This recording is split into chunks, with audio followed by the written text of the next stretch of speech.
हाय everyone. Hi everyone. अभी good morning everyone, good morning.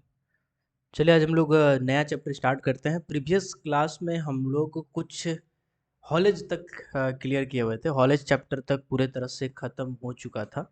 अब हम लोग एक नया चैप्टर में यानी माइंड वर्किंग पे प्रवेश करते हैं। माइंड वर्किंग में सबसे पहला जो चैप्टर है, सबसे पहला जो रेगुलेशन है, रेगुलेशन नंबर 104 है, सेफ्टी मैनेजमेंट प्लान।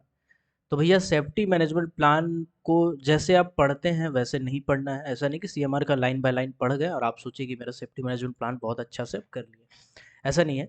उसमें बहुत सारे टॉपिक आता है जो आपको करना ज़रूरी है। अगर आप नहीं करेंगे तो आपको नंबर में दिक्कत हो सकता है। सेफ्टी मैनेजमेंट प्लान को हम लोग शॉर्ट में क्या कहते हैं? SMP, safety management plan. सबसे पहले तो एक क्वेश्चन है जो अक्सर पूछा गया है, बहुत बार पूछा गया है। वो है सेफ्टी मैनेजमेंट प्लान एक ऑडिटेबल एंड डॉक्यूमेंटेड प्लान है। What do you mean by auditable and documented? Auditable का मतलब है कि उसको हम जब चाहेंगे तब एडिट कर सकते हैं। जैसे है माइंस एक्ट 1952। ये 1952 से ही जारी किया गया है, लेकिन क्या इसके बाद माइंस एक्ट में कुछ परिवर्तन नहीं किया गया है? बिल्कुल परिवर्तन किया गया है, लेकिन उससे माइंस एक्ट डिस्टर्ब नहीं होता है। क्यों? क्योंकि जैसे 17 नंबर है, 16 नंबर रेगुलेशन है, ठीक है, 22 है, 20 है, 20 सेक्शन है, 20 नंबर सेक्शन है, 22 नंबर सेक्शन है। अगर हम कुछ चेंज करना चाहेंगे, अगर मैनेजर के बारे में हम कुछ चेंज करना चाहेंगे तो हम सेक्शन नंबर 17 में ही खाली परिवर्तन करेंगे। बाकी का जैसा तैसा रहेगा, अनटच रहेगा। हम सिर्फ 17 नंबर निकालेंगे सेक्शन और उसमें कुछ एडिट कर देंगे। इसमें कुछ और सब धारा डालना चाहते हैं तो 17 का ए, 17 का बी, 17 का सी, ऐसा करके हम डाल सकते हैं। बिल्कुल ऐसा ही होता है safety management plan. Safety management plan में हर चीज़ पे, जैसे अगर माइंस अंडरग्राउंड है, हॉलेज चल रहा है, तो हॉलेज का एक अलग से प्रावधान रहेगा। अगर हमको कुछ चेंज करना है तो हम हॉलेज वाला चैप्टर खोलेंगे और उसमें कुछ चेंज करेंगे। तो इसको बोलते हैं ऑडिटेबल। पूरा का पूरा आपको एसएमपी कैंसिल करने का जरूरत नहीं है, बस हॉलेज में कुछ चेंज कीजिए और जरूरी सुपरवाइजर और जो उसका कॉम्पिटेंट पर्सन है वो सबको जानकारी दे दीजिए, अपना काम हो जाएगा। डॉक्यूमेंटेड है, डॉक्यूमेंटेड का मतलब डॉक्यूमेंट का फॉर्म में होगा, ठीक है। डॉक्यूमेंट का फॉर्म में होगा, जैसे एक किताब होता है। जैसे सीएमआर क्या है? सीएमआर एक किताब टाइप का है। उसमें चैप्टर नंबर 1 निकालिएगा तो आपको जनरल चीज़ें मिलेंगी। चैप्टर नंबर 2 निकालिएगा, डेफिनेशन मिलेगा। चैप्टर नंबर 3 निकालिएगा, नोटिस ऑफ ओपनिंग वगैरह कुछ मिलेगा। तो इसको एक सीक्वेंस में बांट दिया गया, हर चैप्टर को अलग कर दिया गया है। इसी तरह से डॉक्यूमेंटेड का मतलब होता है कि उसको सीक्वेंस में कर दिया जाए। तो ऑडिटेबल डॉक्यूमेंटेड का दोनों मिला के मतलब यही निकलता है। देन बोला गया है कि agent owner manager safety management plan को प्रिपेयर करेगा और हेल्थ पॉलिसी बनाएगा।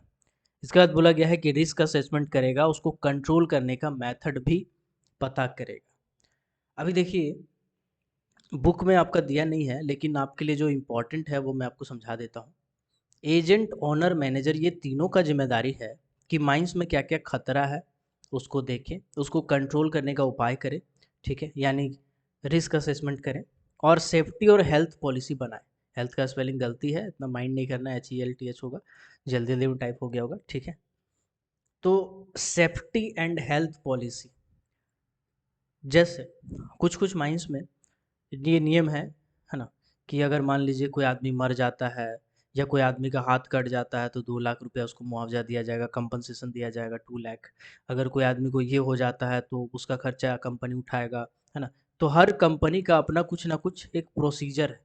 तो वही वाला एक प्रोसीजर हेल्थ और सेफ्टी पॉलिसी बनाना बहुत ज़रूरी है, ठीक है। सेफ्टी पॉलिसी क्या है? सेफ्टी पॉलिसी हर माइंस का होगा कि टोपी पहन के जाना है, माइंस जूता पहन के जाना है, हाथ में ग्लव्स लगा लेना है, डस्ट वाला जगह पे खड़ा होते हैं तो चश्मा लगा लेना है, नाक वाला डस्ट एस्पायरेटर लगा लेना है, जहाँ पे नॉइज़ ज़्यादा है आपको ईयर मफ ईयर प्लग का इस्तेमाल करना है। तो ये सब क्या है? ये सब सेफ्टी पॉलिसी है।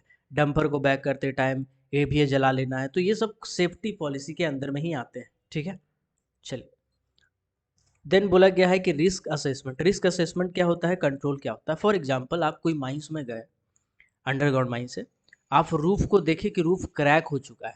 आप रूफ को बड़ा गौर से देख रहे हैं और देख रहे हैं, देखो वहाँ से क्रैक है, कभी भी रूफ गिर जाएगा। ड्रेसर को आप बोल रहे हैं कि भैया एक काम करो, ये जो रूफ है इसको झाड़ दो, ड्रेसिंग कर दो। ड्रेसिंग नहीं कीजिएगा तो कभी भी ये गिर सकता है, ठीक है। तो आप बेसिकली क्या किए? आप रिस्क असेसमेंट किए और उसको कंट्रोल करने का जो उपाय था वो उपाय किए, ठीक है।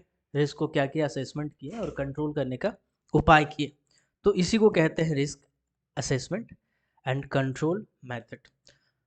तो देखो यार, रिस्क असेसमेंट तो आप कर लिए, कौन सा खतरा है, कितना खतरा है, ये आप पता कर लिए कि अगर रूप को नहीं हट झाड़ेंगे तो बहुत बड़ा पोर्शन गिर जाएगा, इतना आदमी से चोटिल हो सकता है, ये पूरा फेस बर्बाद हो जाएगा, इस फेस के साथ साथ बगल बगल का जो पिलर है उस पर भी क्रैक आ सकता है। तो ये अब क्या किया, रिस्क का असेसमेंट किया।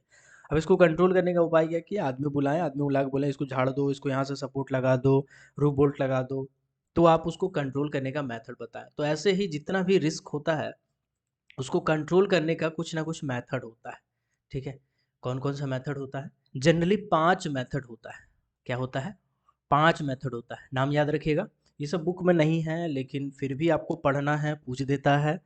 तो एक नीरज कुमार दास का बुक आता है, एन के दास का, उसमें जो ऑब्जेक्टिव अगर बनाइएगा तो ये सब पॉइंट को दिया हुआ है। बाकी अलग अलग जो मैनेजर वाला किताब आता है, सेकंड क्लास मैनेजर का, फर्स्ट क्लास मैनेजर का, उसमें दिया रहता है। तो आप ऐसा मत सोचिएगा कि फर्स्ट क्लास मैनेजर का ही पोर्शन में है, ऐसा बहुत बार ऐसा पूछा है, तो आपको ये चीज़ें भी ध्यान देनी पड़ेगी। चलिए, तो ई आपका एलिमिनेशन कंट्रोल, सबसे पहला मेथड आता है एलिमिनेशन कंट्रोल। एक बार नाम पढ़ देते हैं, elimination control method, separation control method, engineering control method, thereafter administrative control method and PPE providing PPE एक मेथड। ठीक है, ये 5 तरीका होता है जिससे आप रिस्क को कंट्रोल कर सकते हैं। रिस्क को क्या कर सकते हैं, कंट्रोल कर सकते हैं। अब एक एक को हम लोग उदाहरण के साथ समझने का कोशिश करते हैं। ठीक है, चलिए, सबसे पहले elimination control. What do you mean bye elimination control? तो इसको ऐसा समझिए, इलिमिनेशन कंट्रोल को, है ना, कि कोई भी चीज़ का अगर रिस्क हो तो उसको हम एलिमिनेट कर दिए। ठीक है, जैसे एग्जाम्पल के तौर पे, आप जहाँ पे माइनिंग कर रहे हैं, आप चाह रहे हैं कि यहाँ पे आप ब्लास्टिंग करें, आप बहुत सारा होल किए हैं सरफेस माइन से, मतलब ओपन कास्ट माइन से। अब बगल में एक बहुत बड़ा सा बिल्डिंग है। ठीक है, बगल में क्या है, एक बड़ा सा बिल्डिंग है। आप अगर माइनिंग करते हैं वहाँ पे, अगर ब्लास्टिंग करते हैं, तो ब्लास्टिंग से क्या होगा, फ्लाई रॉक उड़ेगा, फ्लाई रॉक से उसको खतरा हो सकता है। या फिर आप, या तो फ्लाई रॉक उड़ेगा या फिर ग्राउंड वाइब्रेशन होगा, ग्राउंड वाइब्रेशन से भी उसको खतरा है। अगर हम ग्राउंड वाइब्रेशन को कंट्रोल करने का मेथड भी इस्तेमाल करते हैं, है ना, नॉनेल का, स्प्लिटिंग का, प्री स्प्लिटिंग का, ठीक है ना, तो उसमें से किसी भी मेथड का इस्तेमाल करते हैं तब भी इस घर में थोड़ा ना थोड़ा खतरा हो जा रहा है, थोड़ा सा रिस्क हो रहा है। तो हम क्या करेंगे, हम ब्लास्टिंग करेंगे ही नहीं। हम क्या करेंगे, हम ब्लास्टिंग करेंगे ही नहीं। तो फिर भैया यहाँ का कोयला कैसे निकालेंगे? ब्लास्टिंग का जो मेथड था उसको हम क्या कर दिए, इलिमिनेट कर दिए। जैसे शो होता है ना आपका, जैसे स्टार प्लस में आता है, डांस इंडिया डांस, बहुत सारा उसमें बोलता है एलिमिनेशन राउंड चलेगा, कोई ना कोई एलिमिनेट हो जाएगा, हट जाएगा। तो ब्लास्टिंग मेथड को हम क्या कर दिए, एलिमिनेट कर दिए। उसके जगह पे क्या इस्तेमाल किए, उसके जगह पे हम इस्तेमाल किए सरफेस माइनर। सरफेस माइनर एक मशीनरी होता है, जैसे हर हार जोतता है ना, हल जोतता है किसान लोग, है ना, किसान लोग हल जोत, हाँ, हल से फसल को जोतता है, तो बिल्कुल ऐसे ही सरफेस माइनर होता है। ये क्या करता है, ये आपका कोयला को जोत देता है, उसके बाद कोयला निकल जाता है, फिर उसको आप शॉवेल से और डंपर के हेल्प से वहाँ से हटा सकते हैं। तो इसमें क्या होगा, इसमें वाइब्रेशन का खतरा ही नहीं है, वाइब्रेशन का झंझट खत्म हो जाएगा, ब्लास्टिंग नहीं होगा, फ्लाई रॉक नहीं उड़ेगा। तो आप क्या किए, आप ब्लास्टिंग का मेथड को ही इलिमिनेट कर दिया। आप बोले कि नहीं हम ब्लास्टिंग करेंगे ही नहीं, झंझट ही खत्म करो। तो उसको कहते हैं elimination control method. Elimination control method में क्या समझे, to eliminate the risk like surface miner beside doing blasting, मतलब सरफेस माइनर का इस्तेमाल किए, ब्लास्टिंग छोड़ दिया। ठीक है, इलिमिनेशन में आप आइडिया ड्रॉप करके कोई दूसरा आइडिया इस्तेमाल किए। दूसरा होता है सेपरेशन कंट्रोल मेथड। अब सेपरेशन कंट्रोल मेथड क्या होता है इसको समझिए। आप जान रहे होंगे कि 35 टन से ऊपर कैपेसिटी का अगर डंपर चल रहा है तो लाइट व्हीकल के लिए अलग से रोड बनाया जाता है। लाइट व्हीकल मतलब जैसे कि बोलेरो हो गया, है ना, जैसे कि आपका स्कॉर्पियो हो गया, जैसे कि आपका बाइक हो गया, जैसे कि आपका कार हो गया, और कितना एग्जांपल दें। तो लाइट व्हीकल के लिए जैसे बोलेरो, स्कॉर्पियो, बाइक, कार, ये सब चलने के लिए एक अलग से रास्ता बनाया जाता है। उसको हम लोग कहते हैं लाइट व्हीकल का रूट। मतलब एक में खाली डंपर वगैरह चलेगा, बड़ा बड़ा डंपर, और एक में छोटा छोटा गाड़ी चलेगा। ठीक है, इसको बोलते हैं लाइट व्हीकल का रूट। ये कब करते हैं, 35 टन से के ऊपर कैपेसिटी हो जाता है कभी भी डंपर का, उस कंडीशन में हम करते हैं। ऐसा क्यों करते हैं, क्योंकि डंपर अगर आगे आगे चल रहा है, 35 टन का डंपर में क्या होता है कि आगे पीछे बहुत अच्छे से दिखाई नहीं देता है, छोटा मोटा गाड़ी है, चला रहा है। और बरसात का टाइम में अगर आप कभी प्रोजेक्ट वाला रास्ता यानी ओपन कास्ट वाला रास्ता में गाड़ी चलाए होंगे तो आप समझ रहे होंगे मेरे बात को। माइंस में क्या होता है, बहुत ज़्यादा कीचड़ जम जाता है, कीचड़ का लेयर जम जाता है। आप गाड़ी चलाते हैं तो आपका टायर जो है स्किड करता है, फिसल जाता है बार बार, तो बड़ा ही मुश्किल से एकदम टाइट पकड़ के हैंडल चलाना पड़ता है गाड़ी को, है ना। अगर मान लीजिए गलती से कुछ गलती हो गया तो ट्रक के नीचे घुस जाएगा ना आदमी, तो दिक्कत हो जाएगा, है ना। तो उसके बाद ओपन कास्ट माइंस, मान लीजिए गर्मी का टाइम है तो गर्मी के टाइम में डस्ट बहुत ज़्यादा निकलता है, इतना ज़्यादा निकलता है कि भैया रास्ता दिखाई नहीं देता कि आगे क्या है नहीं है, तो कहीं ठोक दीजिएगा, गाड़ी चढ़ा दीजिएगा, पहाड़ से गिर जाइएगा तो दिक्कत हो जाएगा ना। इसके लिए हम लोग क्या करते हैं, सेपरेशन कंट्रोल मेथड का इस्तेमाल करते हैं। सेपरेशन कंट्रोल मेथड में क्या करते हैं भैया, तो जो दो ठो रास्ता, एक मतलब एक जैसे रास्ता था, एग्जाम्पल है सेपरेशन कंट्रोल मेथड का, कि अगर 35 टन से ऊपर का डंपर चला रहा है तो एक ठो लाइट व्हीकल के लिए गाड़ी लगा दीजिए, अलग अलग से रास्ता बना दीजिए जिसपे छोटा मोटा गाड़ी लोग चलेगा, है ना, उससे दिक्कत नहीं होगा। अगला मेथड है इंजीनियरिंग कंट्रोल मेथड। अब इंजीनियरिंग कंट्रोल मेथड क्या चीज़ है इसको भी हम समझते हैं। इंजीनियरिंग कंट्रोल मेथड मतलब कि मान लीजिए एक डंपर है, ठीक है ना, डंपर में आदमी बैठा हुआ है और गाड़ी चला रहा है। अचानक से उसको पता चला कि डंपर में आग लग गया है, तो अब क्या करेगा, ये आदमी उतर के भाग जाएगा डंपर को छोड़ के। तो ये डंपर तो जल के राख हो जाना चाहिए, पूरा जल जाना चाहिए, जल जाएगा। अगर इसमें AFDSS नहीं है तो AFDSS का मतलब होता है automatic fire detection and separation system. Automatic fire detection and separation system, ठीक है, automatic fire detection and separation system, ये होता है FDSS का मतलब। तो अब क्या है, मान लीजिए ऐसा है कि ये आदमी बैठा है, गाड़ी चला रहा है, गाड़ी चला रहा है, अचानक से देखा अरे आग, गाड़ी रोका, कूद गया गाड़ी से, गाड़ी छोड़ के भाग गया। तो गाड़ी में ऑटोमेटिक ऐसा साधन रहेगा जिससे गाड़ी का आग ऑटोमेटिक बुझ जाएगा। इसको कहते हैं AFDSS। आदमी को कुछ करने का जरूरत नहीं, उतर के भाग गया तो आग देखेगा, आग में सेंसर रहेगा, ठीक है, आग वाला सेंसर लगा रहता है इसमें। जैसे सेंसर आग का एक्टिवेट होगा, ऑटोमेटिकली इसमें जो बहुत सारा नोजल रहता है, पतला पतला पाइप रहता है जिसमें CO2 गैस भरा रहता है, वो ऑटोमेटिकली जिस पोर्शन में आग लगा हुआ है डिटेक्ट करेगा और बुझा देगा। इसको कहते हैं AFDSS। अगर कम कैपेसिटी का डंपर है तो उसमें सेमी AFDSS लगा रहता है, यानी कि आदमी देखेगा आग लगा है, स्विच ऑन करेगा, तब जाके वो काम करेगा और फिर भाग जाएगा। तो ये सब क्या है, इंजीनियरिंग कंट्रोल मेथड है। आग का खतरा था, फायर का खतरा था, पूरा मशीनरी जलने का खतरा था, आसपास का आदमी को खतरा था, आसपास में कुछ है तो उसको खतरा था। तो इंजीनियरिंग कंट्रोल मेथड से उसको आप काबू कर लिए, कंट्रोल कर लिए, इसीलिए इसको कहते हैं इंजीनियरिंग कंट्रोल मेथड। इसको क्या कहते हैं, इंजीनियरिंग कंट्रोल मेथड। अब आते हैं एडमिनिस्ट्रेटिव कंट्रोल। एडमिनिस्ट्रेटिव कंट्रोल क्या होता है, जैसे SOP हो गया, सेफ ऑपरेटिंग प्रोसीजर हो गया, COP हो गया, कोड ऑफ प्रैक्टिस, COS हो गया, कोड ऑफ सिग्नल। ये सब क्या है, ये सब एडमिनिस्ट्रेटिव कंट्रोल मेथड है। जैसे हम कहते हैं कि 1 2 3 4, कॉलेज में 4 घंटी होता है, दूसरा में कहते हैं लोअरिंग करो, ठीक है, पहला कहते हैं इंजन अगर चल रहा है तो उसको रोक दो, ठीक है ना। तो ये सब क्या है, ये सब कोड ऑफ सिग्नल है।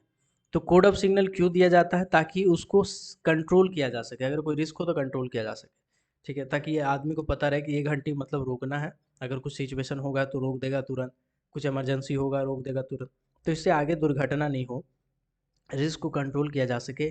तो ये सब एडमिनिस्ट्रेटिव कंट्रोल के अंदर में आता है। जैसे एसओपी में हम लोग बनाते हैं तो लिखते हैं अगर मिस फायर हो गया तो 5 मिनट तक फेस में नहीं जाएंगे। ये क्या है सर, ये एक एसओपी है, ये स्टैंडर्ड सेफ ऑपरेटिंग प्रोसीजर या स्टैंडर्ड ऑपरेटिंग प्रोसीजर है। 5 मिनट के अंदर आपको फेस में नहीं जाना है। COP है, कोड ऑफ प्रैक्टिस है, गाड़ी हमेशा बाएं चलाए दाएं चलाए, सीट बेल्ट लगा के रखें, ये सब क्या है, ये सब कोड ऑफ प्रैक्टिस है। ये क्यों बनाया जाता है, ताकि खतरा नहीं हो, रिस्क कम रहे। तो इसको कहते हैं एडमिनिस्ट्रेटिव कंट्रोल मेथड। और लास्ट में आता है PP, प्रोवाइडिंग PP। PP में बहुत कुछ होता है, ठीक। PP में क्या क्या होता है, एक बार हम लिख दे रहे हैं, एक सेकेंड। PP में बहुत सारा चीज़ होता है, जैसे हो गया हेलमेट, ठीक, जैसे क्या हो गया हेलमेट। हेलमेट क्या है, PP में आता है।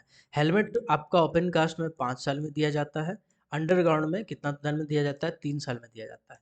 जो लाइनिंग होता है हेलमेट का वो हर 6 महीने में चेंज किया जाता है। लाइनिंग क्या होता है, जो हेलमेट वो आप पहनिएगा उसमें जो फीता होता है ना, फीता बांधने वाला, है ना, तो उसको क्या बोलते हैं, लाइनिंग बोलते हैं, और माथा के पास भी रहता है, लाइनिंग, ठीक। इसी तरह से जो जू होता है, जैसे शू होता है, कैनवास शू, है ना। कैनवास शू का अगर बात करेंगे तो कैनवास शू 6 महीना में दिया जाता है, ठीक। अगर हम गम बूट का बात करेंगे, ठीक, गम बूट का बात करेंगे तो गम बूट आपका शायद 2 साल में दिया जाता है, कंफर्म नहीं है, मे बी 2 साल होगा इसका, ठीक। इसके बाद जो प्रोजेक्ट वाला जूता होता है जिसको हम लोग कहते हैं लेदर शू, ठीक। लेदर शू आपका 6 महीना से लेकर के 1 साल के अंदर में दिया जाता है। इसके बाद होता है फ्लोरोसेंस जैकेट, फ्लोरोसेंट जैकेट, ये आपका 6 महीना में दिया जाता है। तो ये सब क्या है? ये सब आपका प्रोटेक्टिव, पर्सनल प्रोटेक्टिव इक्विपमेंट है। आप अगर हेलमेट पहन के चल रहे हो, ऊपर से अगर छोटा मोटा पत्थर गिर गया तो आपका जान बच जाएगा, कपार नहीं फटेगा, दिक्कत नहीं होगा। तो ये सब क्या है? ये सब पर्सनल प्रोटेक्टिव इक्विपमेंट, ये भी इसी कैटेगरी में आता है। इलिमिनेशन का मतलब रिस्क कंट्रोल मैथड है, ठीक है, रिस्क कंट्रोल मैथड है ये। यहाँ पे एक लिखा हुआ है, आपका शायद उसमें भी आएगा, इसको हम लोग बोलते हैं स्किन गार्ड। क्या बोलते हैं? Skin guard. स्किन गार्ड क्या होता है? इसको बोलते हैं घुटना टोपी, घुटना टोपी। जैसे क्रिकेटर लोग जब क्रिकेट खेलता है तो आप देखते हैं कि घुटना में एक तो बड़ा सा लगाता है, ताकि कभी घुटना उठना में चोट ना लगे, घुटना फूट ना जाए। तो बिल्कुल उसी तरह का घुटना टोपी होता है, घुटना में हम लोग लगाते हैं और उसको पहन के उतरते हैं जहाँ जहाँ अंडरग्राउंड माइंस में डेप्थ कम होता है, मतलब डेप्थ कह रहे हैं, मतलब गैलरी का जो हाइट है वो कम होता है, तो वहाँ पे आदमी को झुक झुक के जाना पड़ता है। अब आदमी झुक के जा रहा है, नीचे कड़ा कड़ा चट्टान है, तो हो सकता है पैर रगड़ा जाए, जीन्स फट जाए, घुटना टूट जाए, घुटना छिला जाए। तो उस कंडीशन में घुटना टोपी दिया जाता है ताकि आदमी को चोट ना लगे। लॉन्ग वाल में जनरली दिया जाता है, जहाँ पे हाइट कम होता है कोई गैलरी का, उस जगह पे दिया जाता है स्किन गार्ड। ये सब का आप नाम भी नहीं सुने होंगे, स्किन गार्ड क्या होता है, बहुत सारा चीज़ आपको अगर पता नहीं है तो बता दें। ओपन कास्ट माइंस में चश्मा दिया जाता है जिसको हम लोग बोलते हैं गूगल, ठीक है। ये हर 6 महीना के अंतराल पे दिया जाता है सबको। इसका क्या काम होता है? ओपन कास्ट माइंस में बहुत ज़्यादा डस्ट होता है जिसके कारण चश्मा दिया जाता है ना। कभी ब्लैक वाला भी चश्मा दिया जाता है, ब्लैक वाला धूप से बचने के लिए दिया जाता है। एक वाइट वाला होता है, वाइट वाला नॉर्मली दिया जाता है, ठीक है। तो चश्मा के साथ साथ आपको फर्स्ट एड किट दिया जाता है, ठीक। फर्स्ट एड किट क्या है?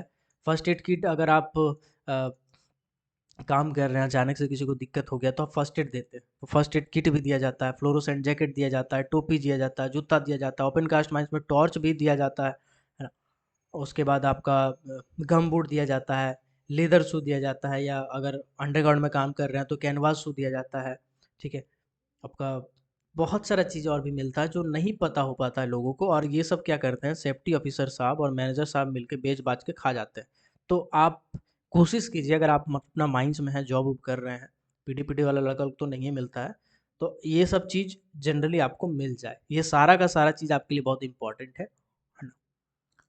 चलिए, तो पर्सनल प्रोटेक्टिव इक्विपमेंट को बांटना ये भी एक आपका कंट्रोल मेथड में आता है, ठीक है। जब आप रिपोर्ट भरते हैं, सरदार का भरिए या ओवरमैन का भरिए, जब आप जॉब करते हैं तो आपको हर दिन रिपोर्ट भरना पड़ता है, ठीक है।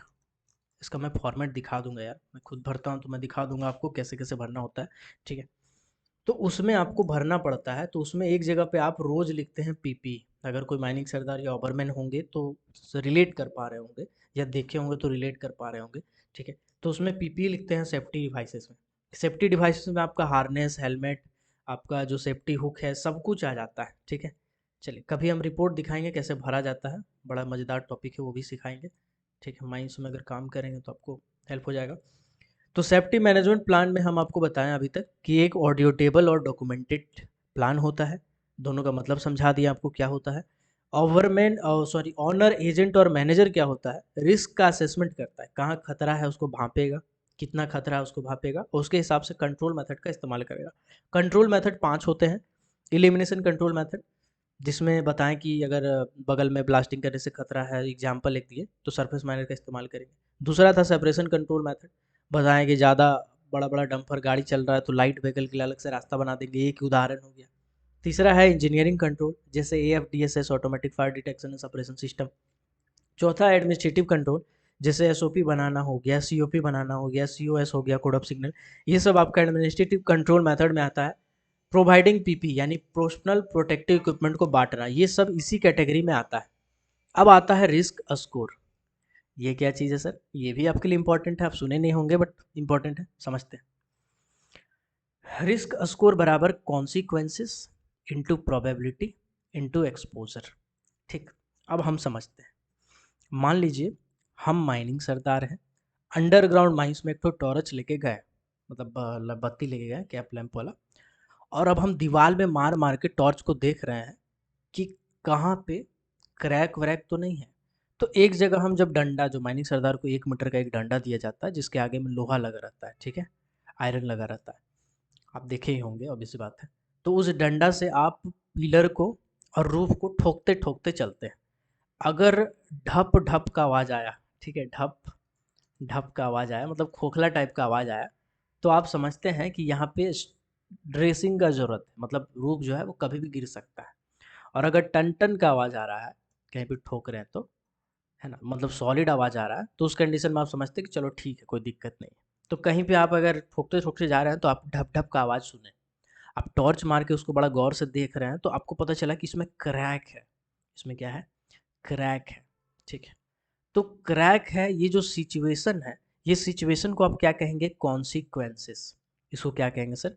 कॉन्सिक्वेंसेस हो गया। कुछ सिम्टम्स मिला कहीं पे, वो क्या हो गया? ये कॉन्सिक्वेंसेस के अंदर में आ गया। दूसरा होता है प्रोबेबिलिटी। आप कॉन्सिक्वेंसेस को देख के आप अंदाजा लगा रहे हैं कि जो रूफ है या पिलर है वो कितना दिन में गिरेगा। तो आपका अंदाजा से, आपका तजुर्बा के हिसाब से, बहुत सारा जो पढ़ाई किए हैं आप, पर्सनल एक्सपीरियंस रहा है आपका, उसको देख के आपको ऐसा लग रहा है कि ये 48 घंटा में गिर जाना चाहिए। 48 घंटा में गिर जाना चाहिए, ठीक है। तो आप अंदाज़ा लगाएं कि 48 घंटा में अगर ये रूफ फॉल होगा तो यहाँ से लेकर के यहाँ तक, यानी 20 मीटर का जो एरिया है उसको तबाह कर देगा। बगल में जो पिलर है उसमें क्रैक आ जाएगा। तो ये क्या है? ये संभावना है। संभावना को क्या बोलेंगे आप? प्रोबेबिलिटी। आप उसका प्रोबेबिलिटी नाप रहे हैं कि भैया कितना प्रोबेबिलिटी है इसका। और एक्सपोजर का मतलब क्या है? कि समय। अब रूफ फॉल होने वाला था, मतलब आप क्रैक का जांच वांच किए, जांच करने के बाद देखें थोड़ा सा क्रैक है, आप वहाँ से निकल गए, ठीक। अब निकलने के बाद छोड़ दिए उसको, आपके दिमाग से निकल गया। 10 घंटा हो गया तो उस पर और ज़्यादा क्रैक आया, प्रेशर पड़ा। 15 घंटा हो गया, और ज़्यादा क्रैक आया, प्रेशर पड़ा, पानी वानी रिसने लगा। 20 घंटा हो गया तो और ज़्यादा प्रेशर पड़ा। और 24 घंटा, 48 घंटा होते होते क्या हुआ? वो अचानक से गिर गया। अगर और थोड़ा-सा ज़्यादा देर हो गया, उसके बाद भी हम नहीं देखे, तो 72 घंटा में उसके आस-पास में और भी जो स्टार्टर था, उस पे ओवरराइडिंग वगैरह हुआ, यानी ज़्यादा प्रेशर पड़ा और उसके आस-पास में और ज़्यादा तबाही मच गया। तो इसको क्या बोलेंगे? एक्सपोज़र। टाइम के साथ-साथ जितना ज़्यादा दुखद स्थिति और ज़्यादा कठिन स्थिति हो जाता है, इसको हम क्या कहते हैं? एक्सपोज़र। तो इतना ज़्यादा डिटेल में आपको नहीं समझना, आपको ये फ़ॉर्मूला रट लेना है, फिर भी हम समझा दिए आपको। रिस्क स्कोर बराबर consequences into probability into exposure. इसको रटने के बिना काम चलेगा नहीं, अभी मुश्किल है, ठीक है। रिस्क स्कोर बराबर कॉन्सिक्वेंसेस, प्रोबेबिलिटी, एक्सपोजर, ये तो आपको पढ़ना ही पड़ेगा, रटना ही पड़ेगा, ठीक है। चलिए, ये सब आपको थोड़ा सा ध्यान देना है। एसएमपी का मतलब ऐसा नहीं है कि खाली 104 रेगुलेशन नंबर को खाली रीडिंग डाल लिए तो आपका काम चल जाएगा, नहीं चलेगा काम, है ना। पहले वाला ज़माना अलग था, 2016-13 वाला नहीं है टाइम, थोड़ा सा अलग है, तो थोड़ा ध्यान दीजिएगा। एसएमपी में बहुत सारी चीज़ें इंक्लूड होती हैं। क्या क्या इंक्लूड होती है? कंपनी का health and safety policy, implementation, capacity, सब कुछ रहता है इसमें, ठीक है। कंपनी का health and safety policy. Health and safety policy क्या है भाई? तो उसमें बहुत सारे कंपनी का एसएमपी में सेफ्टी पॉलिसी रहता है कि अगर कभी किसी को ऐसा हो गया तो ऐसा ऐसा मुआवजा दिया जाएगा, ये तरीका है। ग्रुप इंश्योरेंस होता है, ठीक है, बहुत सारे आदमी को नहीं पता होता है।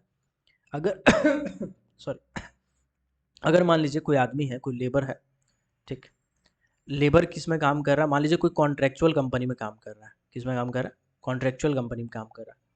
अब लेबर का सैलरी मोटा मोटी पकड़ के चलिए कि 9 से 10 हज़ार रुपया सैलरी कमाता है, हर महीना उतना पैसा वो कमा रहा है, ठीक। तो बेचारा गरीब आदमी 9-10 हज़ार में क्या होगा? अपना घर द्वार चलाता होगा, दो दो टाइम का रोटी और बच्चा का सरकारी स्कूल में फीस, ये इतना ही हो पाता है। भगवान ना करे उस लेबर का डेथ हो जाता है माइंस में। तो डेथ होने के बाद जो कॉन्ट्रेक्चुअल कंपनी है वो क्या करता है? उस लेबर का घर वाला को 2-4 पैसा देके, कुछ हल्का फुल्का पैसा देके मैटर को दबा देता है। लेकिन आपको पता होगा कि अगर कॉन्ट्रेक्चुअल कंपनी का ऊपर में इंक्वायरी बैठ जाए, ठीक, अगर कॉन्ट्रेक्चुअल कंपनी के ऊपर में इंक्वायरी बैठ जाए और माइंस में लेबर का दुर्घटना अगर हुआ है, किसी दुर्घटना माइंस में कुछ गलती के कारण कोर्ट ऑफ इंक्वायरी बैठ जाए, ठीक है, डीजीएमएस का छापा पड़ जाए, तो बड़ा ही दिक्कत हो जाता है कंपनी को। फिर उसके बाद ऐसा ऐसा भी होता है कि कॉन्ट्रेक्चुअल कंपनी का लाइसेंस भी रद्द हो जाता है। अगर एक कॉन्ट्रेक्चुअल कंपनी है, हर महीना मान के चलिए 2 से 3 करोड़ रुपया कमा रही है और इसका लाइसेंस रद्द हो जाए तो अचानक से ये 0 रुपया कमाने लगेगा, ठीक है। मतलब 0 रुपया कमाने लगेगा, इसका पूरा रोड पे आ जाएगा कॉन्ट्रेक्चुअल कंपनी।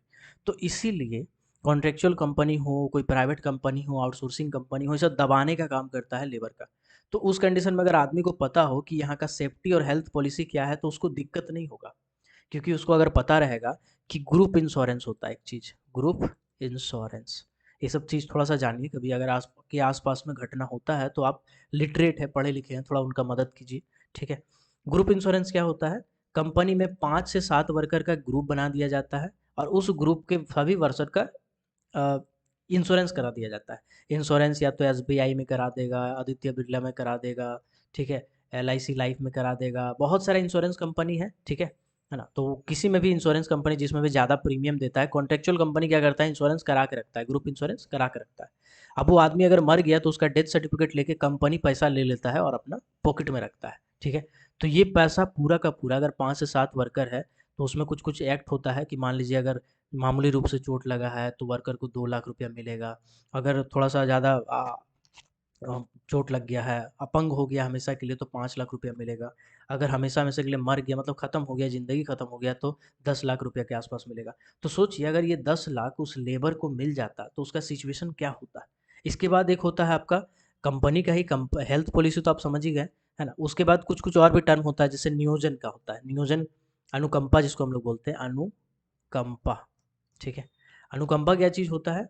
अनुकंपा जनरली मान लीजिए किसी का डेथ हो गया तो उसका डिपेंडेंट को नौकरी दिया जाता है, डिपेंडेंट को क्या दिया जाता है, नौकरी दिया जाता है। तो एक ठो उसका घर में नौकरी दिया जाएगा। तो एक गरीब आदमी, लेबर आदमी को अगर 10 लाख रुपया दे दिया जाए, या अगर आपका नौकरी ये दे दिया जाए, कंपनसेशन दे दिया जाए, एक उसका घर का किसी आदमी को नौकरी दे दिया जाएगा, तो उसका स्थिति थोड़ा सा सही हो जाता है। मरा हुआ आदमी तो वापस नहीं आ सकता है, लेकिन उसका घर का फैमिली कंडीशन उतना खराब नहीं रहता है जितना ऐसा हो जाने से रहेगा। तो कंपनी का हेल्थ एंड सेफ्टी पॉलिसी रहता है, जिसको वर्कर लोग नहीं जानता है, लेबर है बेचारा, पढ़ा लिखा नहीं है, तभी तो मजदूरी कर रहा है। तो ये सब चीज़ भी जानना चाहिए, ये सब चीज़ का भी आइडिया होना चाहिए। तो एसएमपी में ये सारी चीज़ें इंक्लूड होती है, ठीक है। हेल्थ पॉलिसी क्या है, सेफ्टी पॉलिसी क्या है, ये सब चीज़ें आपको जानना पड़ेगा, हल्का हल्का आपको इसका जानकारी रखना पड़ेगा, ठीक है।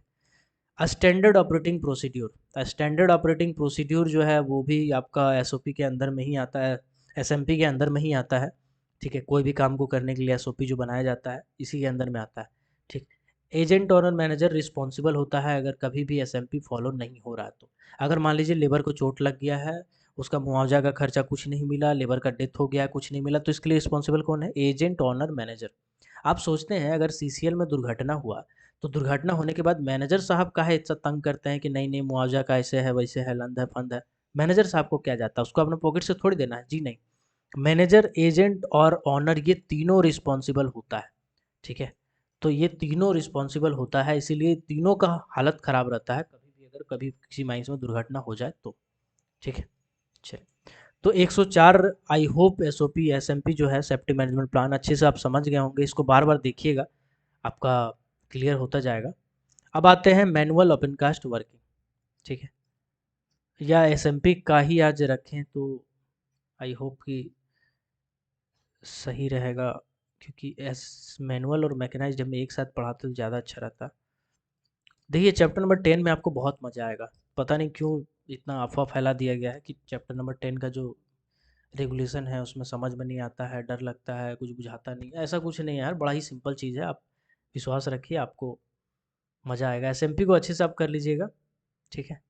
बाकी अभी वीडियो का ड्यूरेशन को भी बढ़ाएंगे, अभी तो कुछ दिन हल्का हल्का है अभी, ठीक है।